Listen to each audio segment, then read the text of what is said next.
त्या कढईमध्ये केलेल्या नानकटाईच पहा कसल्या खुसखुशीत झाल्यात आणि आतून देखील किती छान रंगावर भाजल्या गेल्या आहेत आणि याचे शेड देखील किती छान आलेत, हो की नाही? तर आज आपण बिना ओव्हन कढईमध्ये नानकटाई कशी बनवायची ते पाहणार आहोत. अगदी अचूक प्रमाणात आणि छोट्या छोट्या टिप्स सहित आज आपण छान खुसखुशीत अशी नानकटाई बनवणार आहोत. नमस्कार, मी रुपाली रेसिपीमध्ये तुम्हा सर्वांचे मनापासून स्वागत आहे. तर तुम्ही इथे पाहू शकता अजिबात न चिकटणारी खुसखुशीत अशी नानकटाई पाहणार आहोत. चला तर मग वेळ न घालवता रेसिपीला सुरुवात करूया. एक कोणत्याही साईजची आपण वाटी घेणार आहोत. एकाच वाटीने आपण 1 वाटी तूप, 1 वाटी पिठी साखर आणि 2 वाटी मी इथे मैदा घेतलेला आहे. त्याच वाटीने पाऊण वाटी आपण इथे बेसन घ्यायचं आहे. प्रमाण तुम्हाला अगदी समजलेलंच असेल. 1 वाटी तूप, 1 वाटी पिठी साखर, 2 वाटी मैदा आणि पाऊण वाटी इथे मी बेसन घेतलेलं आहे. थोडंसं चवीपुरतं मीठ घ्यायचं आहे. थोडंसं मी इथे बेकिंग सोडा घेतलेला आहे आणि इलायची पावडर. आता मी इथे एक मोठी अशी परात घेतलेली आहे आणि जे तूप आहे ते यामध्ये आपण घालून घेणार आहोत. हातानेच याला छान असं फेटून घ्यायचं आहे. जोपर्यंत याचा छान असा पांढरा रंग येत नाही तोपर्यंत याला आपण छान असं हाताने फेटून घेणार आहोत.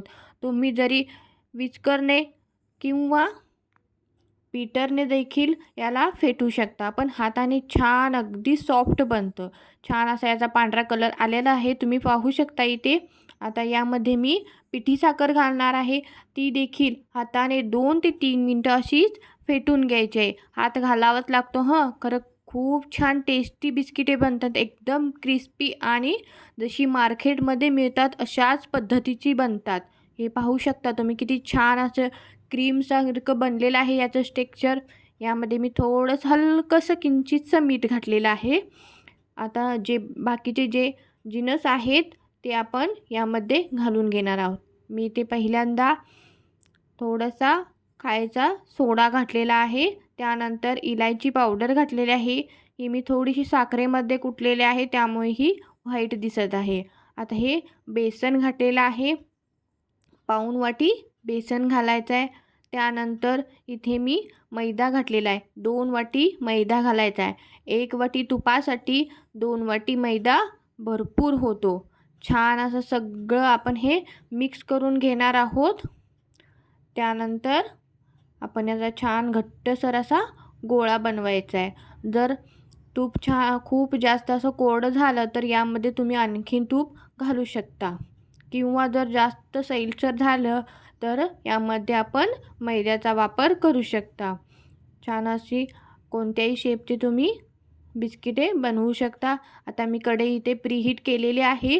त्यानंतर आपण थोडंसं प्लेटला तूप लावून अशा पद्धतीने ही बिस्किटे बनवून घेणार आहोत. आता मी इथे एक दुसरी पद्धत देखील सांगणार आहे तुम्हाला.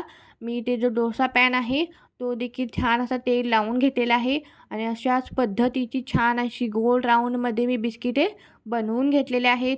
वरून मी थोडंसं ड्रायफ्रूट देखील लावलेलं आहे. तुम्ही तुमच्या आवडीनुसार कोणतेही ड्रायफ्रूट्स लावू शकता आणि दोन्ही साईडने झाकण लावून याला छान असं खरपूस गोल्डन ब्राऊन कलर येईपर्यंत भाजून घ्यायचं आहे. तुम्ही पाहू शकता किती छान या कलर आलेला आहे आणि इथे कढईमध्ये देखील आपली छान अशी बिस्किटे बेक झालेली आहेत. अगदी छान लागतात. ही छान अशी थंड झाली की मगच काढायचं आहे. गरम असताना बिस्किटेची शक्यता असते, त्यामुळे बिस्किटे थंड झाल्यावरच आपण याला काढून घेणार आहोत. तुम्ही इथे पाहू शकता एकही बिस्किट खाली चिकटलेलं नाही आहे. खूप छान टेस्टी बनतात आणि कलरही किती छान असा सुरेख आलेला आहे. खालून ब्राऊन आणि वरती व्हाईट कलर. अगदी मार्केटमध्ये मिळतात अशाच पद्धतीची बनतात ही बिस्किटे. एकदा नक्की ट्राय करून पहा आणि व्हिडिओ आवडल्यास प्लीज चॅनेलला लाईक करा, शेअर करा आणि सबस्क्राईब करायला विसरू नका.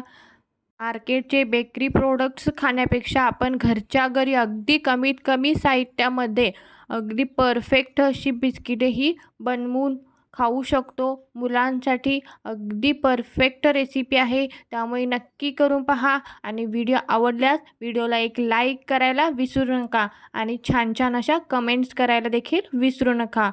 चला तर मग पुन्हा भेटू नवीन व्हिडिओमध्ये. तोपर्यंत बाय बाय.